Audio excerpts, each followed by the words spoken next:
사랑하는 하나님, 오늘 우리에게 허락된 복음의 능력이 우리의 삶을 주님 곁으로 조금씩 조금씩 가까이 갈 수 있도록 인도해 주시고, 그 주님 앞으로 나아가는 그 과정과 우리의 인생이 얼마나 복이 있고 얼마나 영광스러운 것인지를 매일 더 알아갈 수 있는 교회 가족들이 되게 하여 주십시오. 예수 그리스도의 이름으로 기도합니다. 아멘.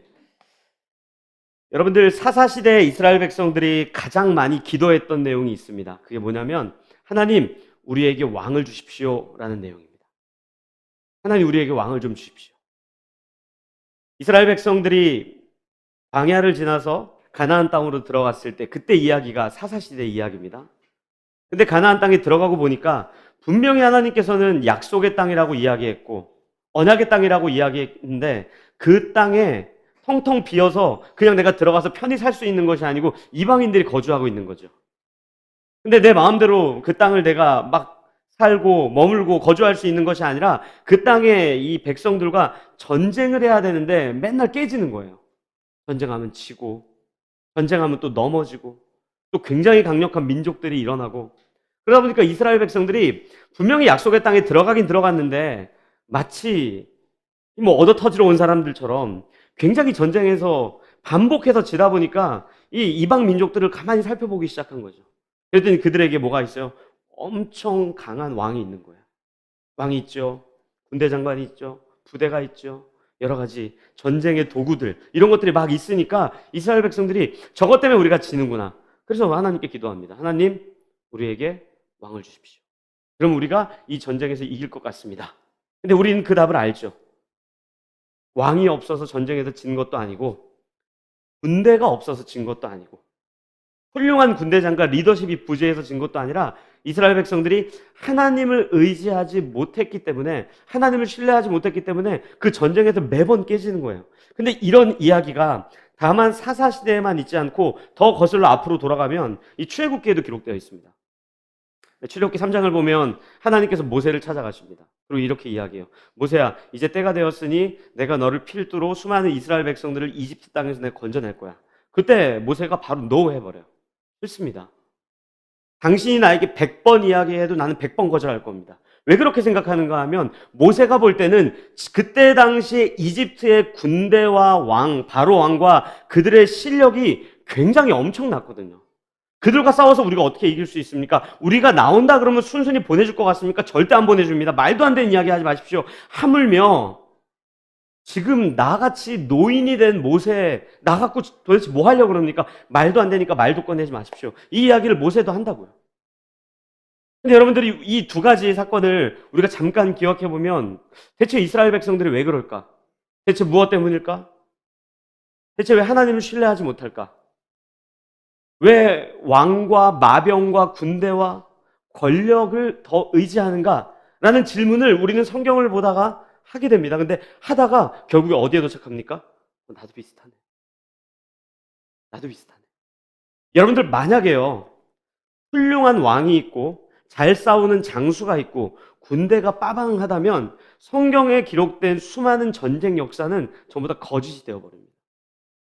여러분들, 우리가 아는 것처럼 다윗이 블레셋의 장수 골리앗과 싸웠을 때 뭘로 이겼습니까? 여러분들, 그때 당시 분위기가 어떤 분위기였냐면, 이미 이스라엘의 굉장히 훌륭했던 장수는 다 넘어져 있고, 이스라엘의 왕이었던 사람도 어떻게 해야 될지 몰라가지고 막 숨고 어떡하지 막 발 동동 구르고 있고, 이스라엘 백성들은 그 모습을 지켜보고 전부 다 뒤에 숨어서 그냥 빨리 우리나라 왕이 백기 들고 기브업 했으면 좋겠다, 이런 분위기였단 말이에요. 근데 다윗이 그 앞에 나가서 골리앗을 무너뜨린다고요. 근데 그냥 무너집니까? 다윗이 굉장히 크게 외치죠. 너는 칼과 단창으로 내 앞에 나아오지만 나는 만군의 여호와 이름으로 너에게 나아간다 라는 그 이야기를 다윗이 한단 말이에요. 근데 여러분들, 그때 한번 제가 상상을 해봤거든요. 내가 다윗은 아니지만 만약에 그때 내가 다윗이었다면 어땠을까? 내가 그때 다윗이었다면 과연 나는 어떤 액션을 취했을까? 이런 고민을 해봤는데 아마 등줄기에 식은땀이 줄줄 흘렀을 겁니다.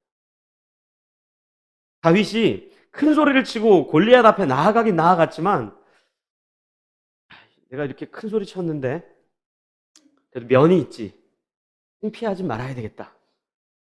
에라 모르겠다. 뭐 이런 마음이었을 거예요. 아마 이 돌을 세게 확 골리앗에게 던질 때 아마 제대로 계획을 하거나 정말 엄청난 전술을 갖고 있는 게 아니라 그냥 눈 질끈 감고 에라 모르겠다 그러고 던졌을 거라고요. 근데 맞아서 떨어진 거예요. 아마 다윗이 제일 놀랐을 거예요. 다윗의 신앙은 진짜예요. 하나님을 사랑하는 마음도 진짜고요. 전능하신 하나님을 신뢰하는 것도 진짜입니다. 근데 그 골리앗이 그렇게 돌멩이 하나 맞고 쓰러질 거라고는 다윗조차 생각하지 못했을 거예요. 이게 무슨 일이지? 야, 이왕 쓰러진 거 내가 창피하지 말아야 되겠다. 그리고 당당하게 아마 걸어 내려왔을 겁니다. 여러분들, 그 표정을 우리가 갖고 살아가는 게 신앙입니다.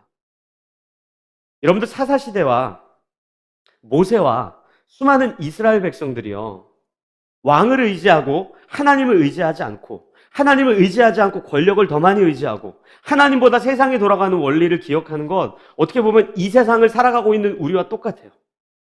하나님이 더 크게 보여야 되는데, 하나님을 더 신뢰해야 되는데 그게 잘 안 되는 거죠. 근데 그 골리앗 앞에 서 보니까, 제 표현으로 막다른 골목에 서 보니까, 낭떠러지 앞에 서 보니까 분명히 나는 그냥 에스더의 고백처럼 내가 여기서 죽으면 죽으리이다. 뭐가 되겠나? 그래도 힘이 있어야지. 그래도 싸움을 잘해야지. 저 골리앗을 내가 어떻게 이겨? 라는 생각을 내가 갖고 있음에도 불구하고 무너지는 걸 확인할 때가 있다는 겁니다. 여러분들, 다윗이요, 골리앗을 무너뜨리고 가장 놀랐기 때문에 나중에 수많은 시편을 보면 다 고백하는 게 이거예요. 주님, 이상합니다. 주님, 놀랍습니다.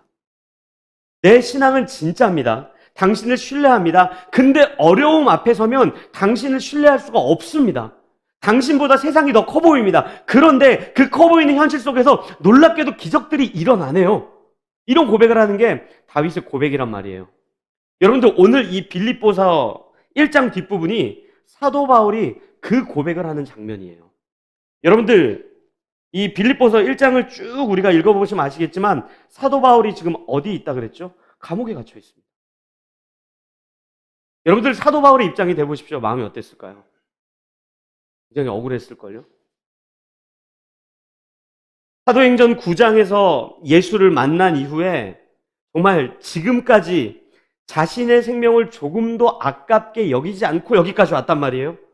그리고 복음을 전하고 교회를 세우고 목양을 하고 제자들을 파송하고 수많은 굉장히 많은 일들을 하는데 정말 목숨을 아깝게 여기지 않았어요. 근데 덜컥 잡혀버린 거예요. 감옥에 들어간 거예요. 아마 사도 바울이 이렇게 생각했을 거예요. 이게 뭐지? 내가 아주 잠깐 여기 머물러 있어야 되나 보다. 하나님이 쉬라는 사인인가? 하나님이 잠깐 머물라는 사인인가? 그래, 이번 기회에 내가 잘 쉬자.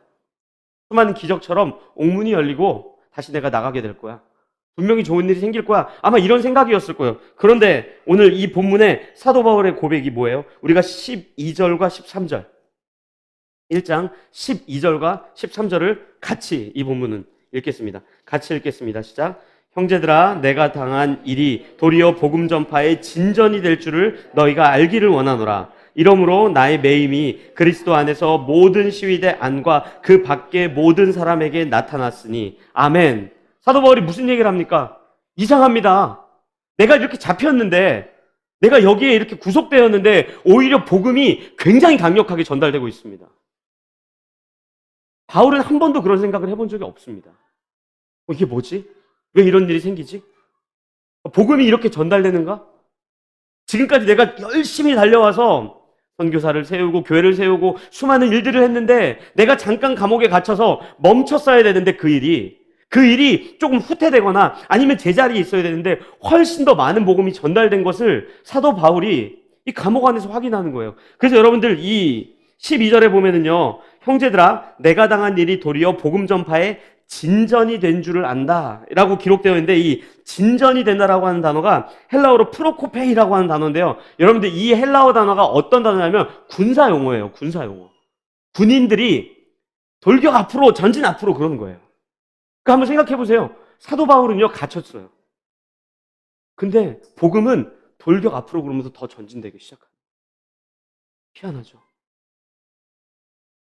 우리가 생각할 때 복음은요, 높은 강단 위에서, 그리고 굉장히 유명한 사람이 마이크를 잡고, 감옥이 아니라 굉장히 많은 다수들 앞에서 전달해야지 훨씬 더 효과 있고 훨씬 더 잘 될 거라고 우리는 생각을 합니다. 근데 성경을 읽을 때 요단강을 가르시고 홍해를 가르시고 죽은 자를 살리는 예수 그리스도, 그 하나님을 믿는다고 고백합니다. 그러면서도 우리는 하나님의 전능하심, 예수 그리스도의 기적, 성령님의 말도 안 되는 인격적인 인도하심을 우리는 믿음에도 불구하고 어느 순간 우리가 세상이 훨씬 더 가치 있는 것으로, 세상의 공식과 인가율이 훨씬 더 합리적이고 효율적인 것으로 생각하면서 하나님에 대한 기적과 하나님을 신뢰하는 믿음이 점점 더 약해지고 있는지 모릅니다. 모세가 하나님 안 믿었을까요? 서운했긴 했지만 믿었어요. 하나님, 당신 우주를 창조했습니다. 당신 인간을 만드셨습니다. 여기까지 통치했습니다. 그 믿음이 있어요. 이스라엘 백성 똑같아요. 당신이 아브라함을 통해서 약속하신 그 언약이 가나안까지 이루어졌습니다. 내가 이야기 들었습니다. 광야 땅에서 수많은 우리의 조상들을 만나와 메추라기로 먹이시고, 수많은 전쟁에서 당신이 승리케 하시고, 말도 안 되는 기적으로 여기까지 인도하신 거 압니다. 그런데 오늘 내 현실 속에 그 하나님은 없고, 훌륭한 왕이 있어야 전쟁에 승리합니다. 군대가 있어야 이깁니다. 우리 그렇게 기도하지 않나요? 성경을 펴서 기도할 때는 주님, 당신의 전능하심을 나는 믿습니다. 아멘. 근데 우리의 삶의 자리에서는요, 하나님, 그래도 이것은 상식적으로 이렇게 해야 되지 않습니까? 바울도 그렇게 생각했을 거예요. 근데 옥에 갇히고 나니까 뭐가 보입니까? 하나님 아버지의 전능하심과 그간 잊고 있었던 예수 그리스도의 은혜를 발견하게 되는 거예요. 여러분들, 그래서 이 빌립보서 1장 12절을 보면요, 12, 13절을 보면요, 이렇게 기록되어 있어요. 제가 13절만 다시 읽어드릴게요. 이러므로 나의 매임이 그리스도 안에서 모든 시위대 안과 그 밖의 모든 사람에게 나타났으니. 아멘. 바울이 지금 갇힌 거는, 매인 건 어디입니까? 로마 감옥이에요. 근데 어디에 매였다 그래요? 그리스도께 매였다고 고백해요. 우리 라이프교회 가족들이 세상 속에서 살아가지만 때로는요, 의도를 갖고 의도적으로 예수 그리스도 안에 매이는 인생이 되었으면 좋겠어요. 세상을 살아가야죠. 상식적으로 살아가야죠. 이성적으로 살아가야죠. 하지만 동시에 우리가 눈에 보이고 듣고 우리가 경험하는 것들이 전부가 아니라 전능하신 그 하나님을 신뢰하는 믿음이 우리에게 있어야 됩니다. 야, 이 일은 있잖아, 이런 과정을 거쳐도 되는 거야. 맞죠? 일반적으로 그렇게 돼요. 하지만 우리의 인생이 그 가운데 있다면, 예수를 그리스도로 고백하고 있다면 그것도 맞지만, 또한 때로는 잠깐 세상에 대해서 눈을 감고 귀를 막고 전능하신 하나님이 어떻게 일하시는지를 바라볼 수 있는 믿음이 우리에게 반드시 있어야 됩니다. 어떻게 보면 오늘 빌립보 교회 성도들에게 사도 바울이 이렇게 얘기하는 거예요. 여러분들, 내가 지금 로마의 감옥에 갇혀 있습니다. 근데 가만 보니까 아닙니다. 오히려 나는 예수 그리스도 안에서 자유롭습니다. 오히려 여러분들이 세상 속에 갇혀 있는 거 아닙니까? 거기서 나오십시오. 이 고백이 우리의 고백이 돼야 돼요. 사도 바울이 그 놀라운 신비를 여기에서 발견한 거예요. 만약에 여러분들, 우리가 살고 있는 세상에 어떤 공식이 정답이면요, 예수는 실패했어요. 실패해요, 완전히. 나사렛과 갈릴리, 이런 도시와는 전혀 상관없어야 됩니다. 메시아가 막 나사렛, 갈릴리, 이게 말이 됩니까? 적어도 예루살렘은 돼야죠. 그분이 목수의 아들이 말이 됩니까? 귀족의 자손으로 태어나거나, 적어도 율법학자나 바리새인 중에 바리새인이요, 대제사장의 가문으로 왔어야지 맞죠. 그뿐입니까? 그분이 십자가를 지고 죽는 게 말이 됩니까? 그리고 그 십자가에서 내가 다 이기었노라, 내가 세상을 이기었노라, 다 이루었다라고 말하는 그 문장이 이해가 되십니까? 우리가 갖고 있는 논리와 인가율의 공식이라고 한다면 예수는 실패해요. 그런데 그분이 이겼다라고 이야기합니다. 왜요? 전능하신 하나님이 일하시는 방식은, 전능하신 하나님께서 우리를 이끄시는 방식은 그 공식이나 원인과 결과 안에 갇혀 있기만 하는 것이 아니기 때문이죠.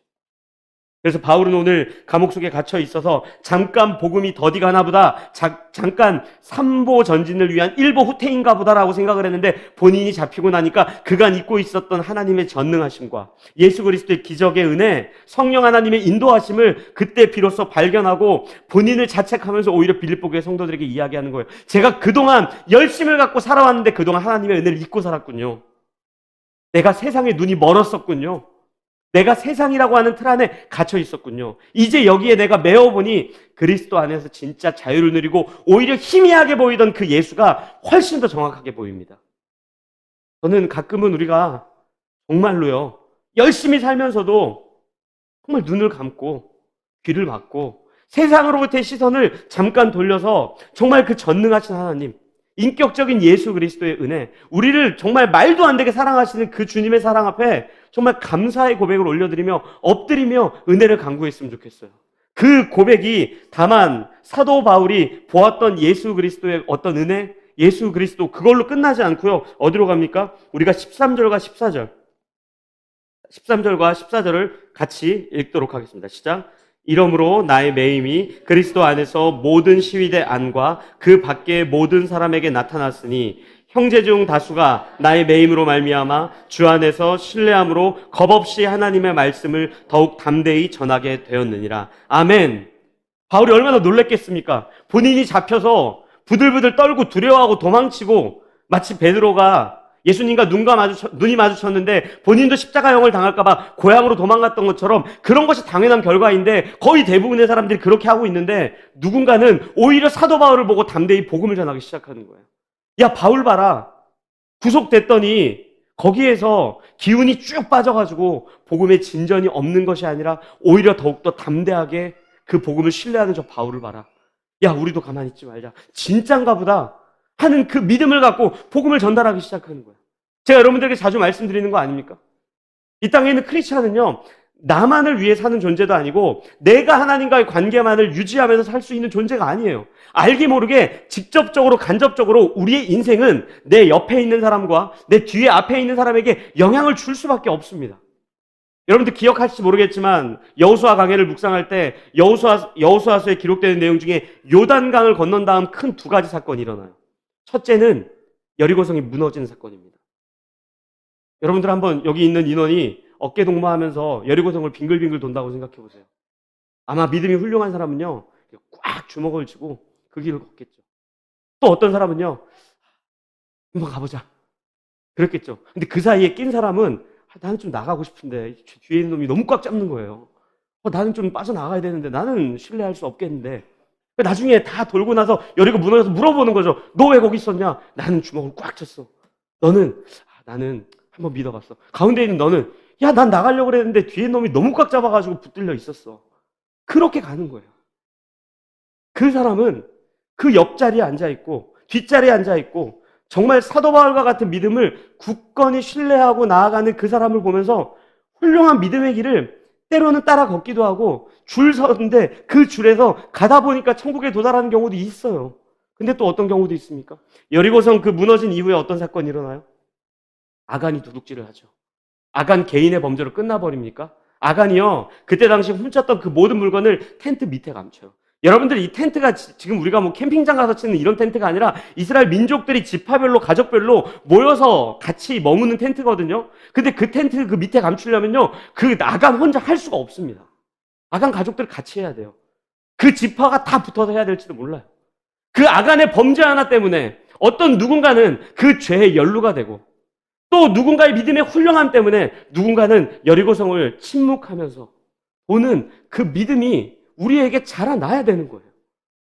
저는 여러분들 한 명 한 명의 인생이 다만 하나님과의 관계, 다만 우리의 신앙, 이것뿐만이 아니라 내 옆자리에 있는 그 사람을 사랑하는 그 마음으로 전달된다는 것을 여러분들 기억하셔야 돼요. 사도 바울이 그걸 확인했던 거예요. 주님, 내가 여기 갇혀보니까 복음의 퇴보가 있는 것이 아니라 뒷걸음질 치는 것이 아니라 오히려 복음이 더 흥황되는군요. 복음이 더 나아가는군요. 그뿐만 아니라 나의 이 불쌍한 모습을 보고 누군가는 또한 예수 그리스도의 복음을 담대하게 전파하는군요. 이걸 확인하는 게 이 빌립보서 1장 뒷부분의 내용이에요. 그럼 여러분들 한번 정리해 보세요. 하나님에 대한 믿음, 사자들에 대한 신앙, 우리가 누군가에게 주는 믿음, 이걸로 만약에 끝난다면 사도 바울은 억울할 수 있는데 진짜 은혜는요 14절부터 18절까지 기록되어 있습니다. 우리가 14절부터 18절까지 본문을 천천히 한 목소리로 같이 읽겠습니다. 같이 읽겠습니다. 시작. 형제 중 다수가 나의 매임으로 말미암아 주 안에서 신뢰함으로 겁없이 하나님의 말씀을 더욱 담대히 전하게 되었느니라.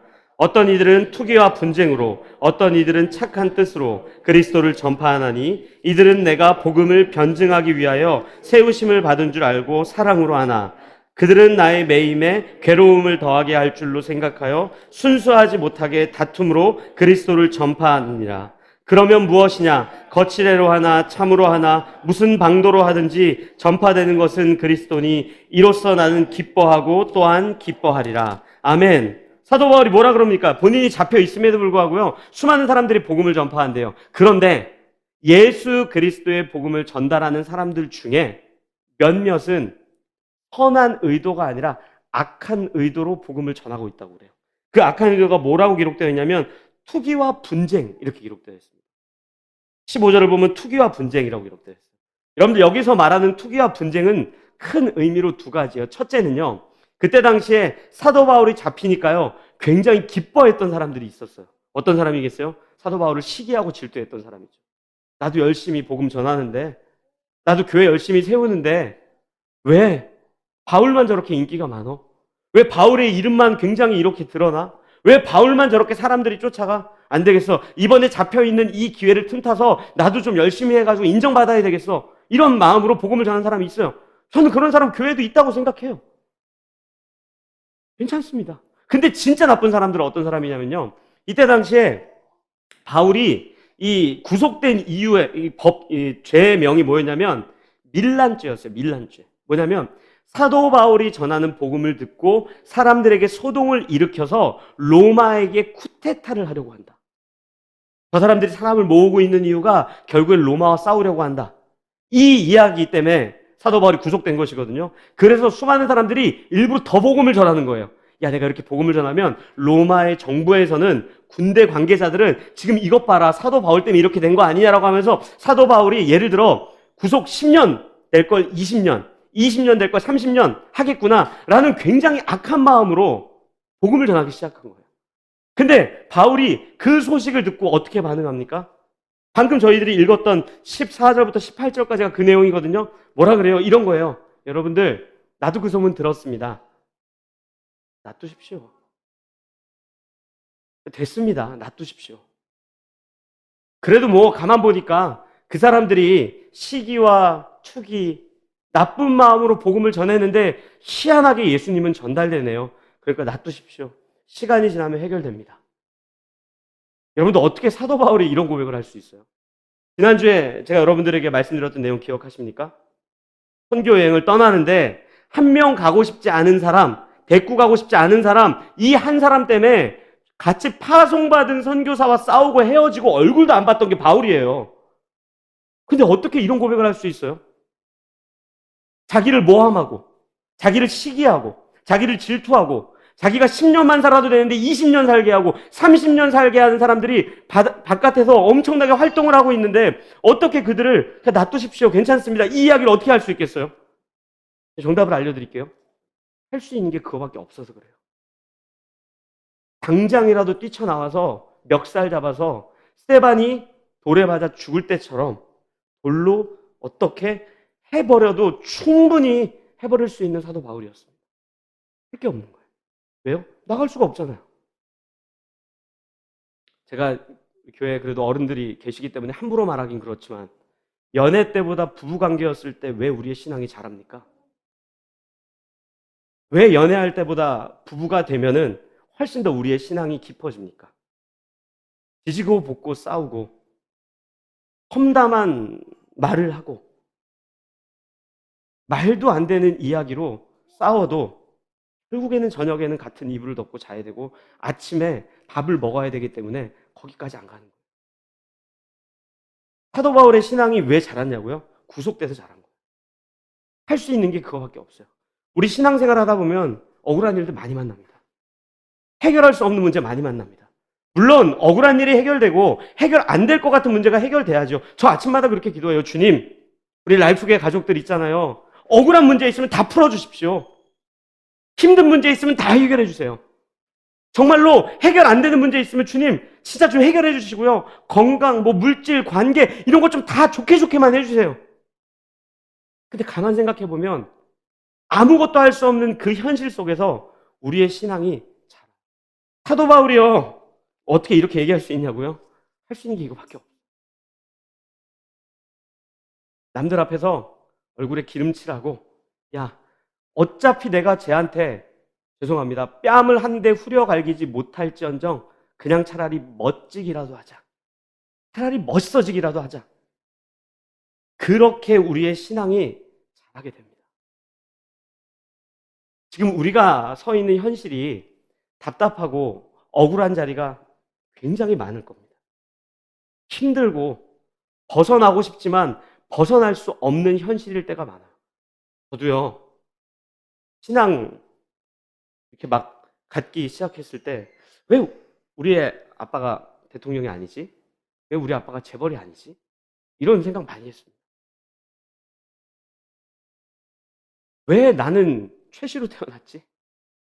나는 왜 눈이 작지? 나중에 좀 변명을 했어요. 내가 눈이 작은 게 아니라 얼굴이 커서 좀 작게 보이는 거다. 이런 변명도 하죠. 근데 지금 내가 속해 있는 그 현실 때문에 내가 조금씩 자라고 있는 게 보여요. 사도 바울은요, 로마의 감옥에 구속되지 않았더라면 아마 예수 그리스도를 보기는 보았겠지만 본인이 달려가는 속도 때문에 뚜렷하고 정확하게 볼 수 없었을 겁니다. 또 사도 바울은요, 이렇게 구속되지 않았다면 사도 바울을 시기하고 질투하고 정말 자기를 저주하는 그 수많은 사람들을 바나바와 같이 가서 싸우고 서로 험담하고 모욕했을지 모릅니다. 그런데 구속된 그 자리가 사도 바울을 자라게 했던 거예요. 우리의 인생 속에 힘들고 어렵고 억울한 자리가 있다면 우리 간절히 기도하십시오. 저도 기도하겠습니다. 주님 벗어나게 해주십시오. 주님 이 문제가 얼른 해결되게 해주십시오. 근데 만약 여전히 오늘도 그 자리에 있고 내일도 그 자리에 있게 된다면 기도할지언정 그 자리를 통해서도 주님께서 우리의 신앙을 깊이 있게 만들어 가시고 넓어지게 하고 있다는 것 여러분들 기억하셔야 돼요. 그게 우리를 성장시키시고 우리를 거룩하게 빚어가시는 하나님의 은혜가 여기 고스란히 담겨 있는 거예요. 저는 우리 사랑하는 라이프교회 모든 가족들이 억울한 자리에서도 깊어지고 넓어지는 일을 이번 한 주 동안 경험했으면 좋겠습니다. 그래서 의도적으로 때로는 정말 예수 그리스도 안에 갇히기를 자처하는 가족들 되었으면 좋겠어요. 세상에서 열심히 살되 때로는 눈도 질끈 감고 귀도 닫고 보이는 게 없고 들리는 게 없으니 정말 주님의 그 말씀만 우리의 인생에 가득 채워져서 정말 억울함을 통해서도 우리에게 은혜를 허락해 주시고 힘겹고 비참한 현실 속에서도 우리를 내버려 두지 않고 성장시키시는 그 은혜가 우리에게 있었으면 좋겠어요.